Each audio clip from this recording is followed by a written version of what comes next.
everyone. So the Los Angeles Lakers are set to take on the Denver Nuggets for the 7-game series beginning Tuesday. And the difference between the Nuggets as opposed to the Golden State Warriors and the Memphis Grizzlies is the Nuggets can go 5 wide, right? When you're talking about Memphis, didn't really have to worry about like Xavier Tillman, Dylan Brooks. You could kind of just let them go off, right? You saw the game where Tillman beat the Lakers essentially, and it was like, all right, you're going to live with that, right? You had, in the Warriors series, Draymond Green, Kevon Looney, Gary Payton, and you had that game where Draymond went off for like 20, Gary Payton went off for 15. You live with that.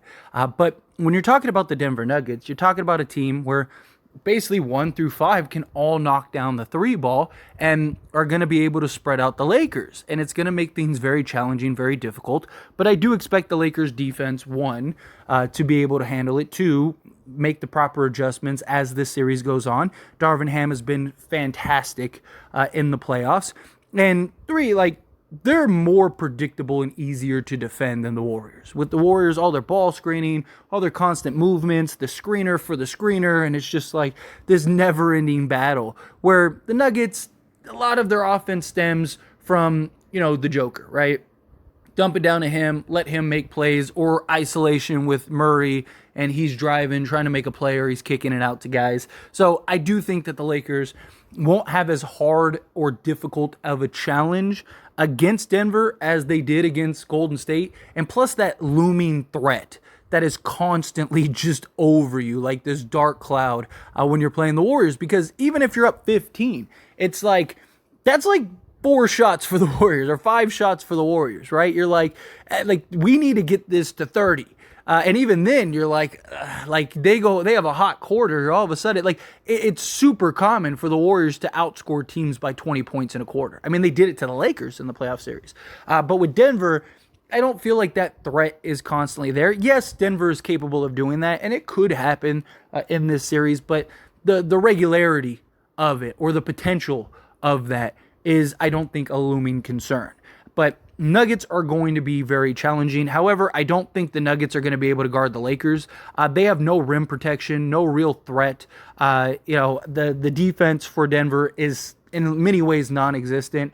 And I do think the Lakers are going to kind of have their way and feast on the Denver Nuggets. But with that being said, question comes down to, how should the Lakers approach this series, and should they go with Jared Vanderbilt, which Jared Vanderbilt makes a world of sense, right? Because I could see them starting Jared Vanderbilt and going with the traditional starting 5 that they've been going with, right? You put Vanderbilt on Murray, which I think he can slow down and contain Murray. If anybody doesn't think he can, go look at what he's done to Steph Curry, Ja Morant, what he's done to Kyrie Irving, Luka Doncic, Brandon Ingram, Ant-Man, right? All of these guys, every time it's like, oh no, he's not going to be able to slow down or stop him. And they have career lows and terrible shooting percentages against Jared Vanderbilt. Jared Vanderbilt is a menace on the defensive end. Problem is, offensively, he becomes a liability. But the Lakers could use him, put him on Jamal Murray, then go and have Austin Reeves. Maybe he would guard, MPJ, Michael Porter Jr., because Michael Porter Jr. is kind of more out on the perimeter. You even saw D'Lo and Reeves kind of taking turns on Andrew Wiggins. But I think that that's a matchup that he could definitely defend against. MPJ really he's more perimeter oriented than just driving it to the hoop and trying to get easy buckets. And I think that that's one of the advantages the Lakers have, is outside of Jamal Murray, they don't really have many just threats at the rim, right? And that doesn't mean that Michael Porter Jr. can't put it on the deck and get to the rim, or KCP or stuff, but they're not Ja Morant, they're not Steph Curry or Jordan Poole, they just don't have that elite skill of getting to the basket in a way that I think would threaten the Los Angeles Lakers. And for example, the Lakers right now are a minus 7.5% wise at teams going to the rim. That basically means that the Lakers are keeping teams 7%, almost 8% worse than their league average. So the rim protection is there, which makes sense. Anthony Davis. Denver Nuggets, for example, are a plus 2.8% better. So that means that teams, let's say they average 100 points at the rim, they're averaging 102, almost 103 at the rim. And then you look at the numbers and everything, it's nearly identical. So the Warriors or the Lakers are keeping teams to 105 points per game for a defensive rating, and Denver is keeping teams to 112 points. They're also averaging 125 points, but they're also not playing elite defense as the Lakers. So I do think you could get away with that maybe, and then you would have D'Angelo Russell, as I was saying, on KCP. Then you'd have LeBron on Aaron Gordon. Maybe Aaron Gordon you kind of play spy on, and if he kills you, right? And then, Anthony Davis, of course, on Jokic, which they're going to have to figure that out. But the alternative beyond Jared Vanderbilt, which may actually be the better matchup for this series, would be to start Dennis Schroder. One, Dennis Schroder could defend Jamal Murray. He did a spectacular job on Steph Curry. If you don't think so, go look at Game 6 and go look at the numbers Steph had before Schroeder's ejection, and then go look at the numbers after Schroeder's ejection. Dennis Schroder was an absolute menace on Steph Curry. He was great on Desmond Baines at times. He was great on Ja Morant at times. You're never going to stop Jamal Murray, but can you slow him down? Can you make things difficult, right? Can you put pressure on him and make him make mistakes? Because we've seen when Jamal Murray struggles, Denver struggles a lot because he's kind of in many ways that other engine. He's that other guy, the 1B to Jokic, right? So having Schroeder go and guard Murray, I think that you could have some success there, right? And then you have the scoring that you needed, which we saw how that worked against the Warriors. Now, again, Denver has a terrible defense and terrible rim protection. Again, they're 7 points worse defensive rating than the Lakers. That's very significant. And the differential between both these teams is the Lakers are 12.5% and plus 12.5%, and Denver is plus 12.8%. So you're talking nearly identical stats. The difference is the Lakers went against a better overall offense than anything that Denver has faced, and the Lakers have gone up against a better elite defense than anything that Denver has faced. That's a huge, huge margin. And that's something that could really play a factor in this series. And so with that being said, and the reason I even mention this is because Schroeder and his ability to get to the rim would put so much pressure on Denver. And again, teams are scoring almost 3 points better than their average at the rim. Adding a guy like Schroeder who can just take off and get to the basket is massive. And that could really help on both sides of the ball. Now, the other alternative is you save that. You keep that in your back pocket, right? We saw Darvin Ham do that in the Warriors series, where he kind of just kept it in his back pocket and was just like, hey, I'm going to run with my squad. And then, we're in a closeout game. Let me throw this wrench out there and just ruin everything. And we saw that, and it worked. It was great. Again, go look at the Lakers' stats before Schroeder's ejection and then after, especially Steph. So I do think that there's an argument either way. I do think Schroeder and D'Lo really is a problem for a lot of teams because it's two very different types of play styles, right? I mean, you're talking about one that's constantly trying to go downhill and another one that's very slow, methodical, trying to get to his spots and navigate and either kick out, lob it up to AD, or knock down the mid-range. But also, D'Lo plays so well off the ball that you could allow him to kind of play the two, and you kind of go small, And you might be thinking, oh, you can't really go small against Denver. Well, one, that's how most teams have actually beaten Denver, especially the Warriors, right? They just went small. They did the same thing that they did to the Lakers. The difference is the Lakers were able to match that, and it became a problem because Denver doesn't play big, right? So Jamal Murray's 6'4", and then you have KCP who's 6'5". And then after that, yes, Michael Porter Jr. is 6'10", but again, he's a perimeter guy.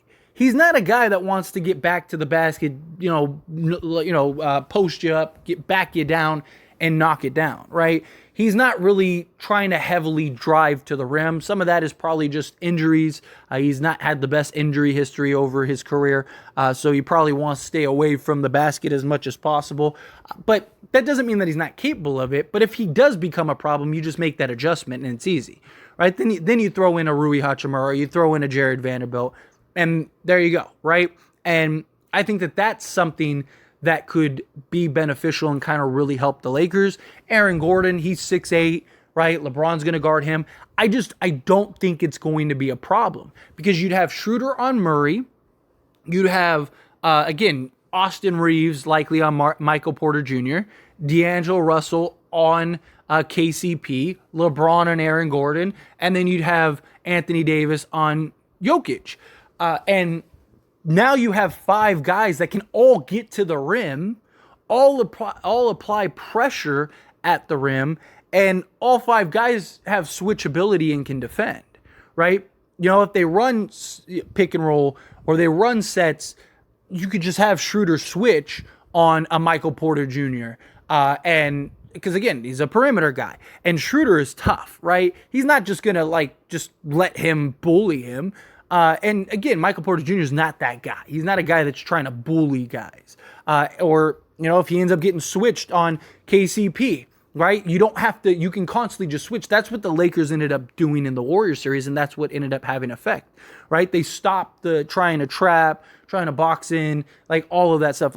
They just said, okay, we're just going to switch everything, and there you go. Lakers could do the same thing. And then you you have basically 5 guys on the court that are constantly a threat rather than having to rely on Jared Vanderbilt knocking down the 3 ball. That doesn't mean that Jared Vanderbilt shouldn't play, but you have him play in the right sets, the right spots, right? And just like you saw with Steph, where Schroder and Vando kind of alternated on Murray, you could do the same thing. Also, you could use Jared Vanderbilt in sets where you have maybe Schroder, you have Jared Vanderbilt, and tell them, attack the rim. They have no rim pressure, right? Or no rim protection. Add and provide that rim pressure. Don't settle for a 3. Give them a pump fake, or if they're just leaving you open, drive to the hoop. Put it on the refs to make a call and get to the basket, right? All of those things. But let's say Michael Porter Jr. starts going off. Well, then you just make that switch, pull out Schroder, have Jared Vanderbilt there, maybe put Austin Reeves on Murray, and maybe that works. Let's say they both start going off. Okay, well, then just bring Schroder back in and have Schroder guard Murray, and then Jared Vanderbilt guard KCP or MPJ, and then there you go, right? That's the beauty of this Lakers roster. They have flexibility. They have several guys that they can rotate and alternate. And I really think that there is an argument for Dennis Schroder to start this series because of his ability to just get to the basket. They don't have any guys that are going to be able to defend him. He's too quick. And what is Jokic going to do? He's going to rotate and try to do what? Then that just allows Schroder to just lob it up to AD or LeBron, or get into his chest, draw some contact, and let's put Jokic in foul trouble, right? He's not going to be able to guard everybody. So that's what I think the Lakers could do, or maybe even should do. However, again, is that something that you keep in your back pocket, right? Do you save that for a game 6 in a closeout, or, a game 7 in a closeout? Is that something that you do? Do you try to go, hey, we haven't really ran this lineup. Dennis Schroder's been really good. I think Schroder's going to have another really good series. I really do. Because, again, they have no rim protection. And he's going to thrive. He's going to be able to get to the basket. I think that this is it's good to know that you have this as an alternative if things aren't really working, right? Say you're down, say you lose both games in Denver, right? Again, I don't think it's panic mode. I trust the Lakers to win all the home games. But if Vanderbilt becomes the problem, okay, well, then we're just going to run Schroder the rest of the way. And as long as that keeps working, make them have to adjust, make them figure it out. Problem is they don't really have anything to adjust. Really, their bench is, Bruce Brown. And that's essentially it. They have other guys, but nobody's playing heavy minutes and no one's really dominating on the bench, right? The Nuggets have ran pretty tight, basically 6 guys. And then a couple guys trickle in minutes here and there. They have Reggie Jackson. But I think they'll stick with their normal rotation. And the beauty of the Lakers is they have 5, 6, 7, 8 guys. Lonnie Walker, I think, is going to be huge in this series. So, again, there's pieces that I think will really help. But anyway, as always, this is a discussion, so I pass the question on you. Let me know your thoughts and opinions down in the comments below. What do you think? Think they should start Schroder? Think that that's something that they should save and keep in the back pocket? However you feel, whatever your thoughts are, I'd love to hear it. Let me know down in the comments.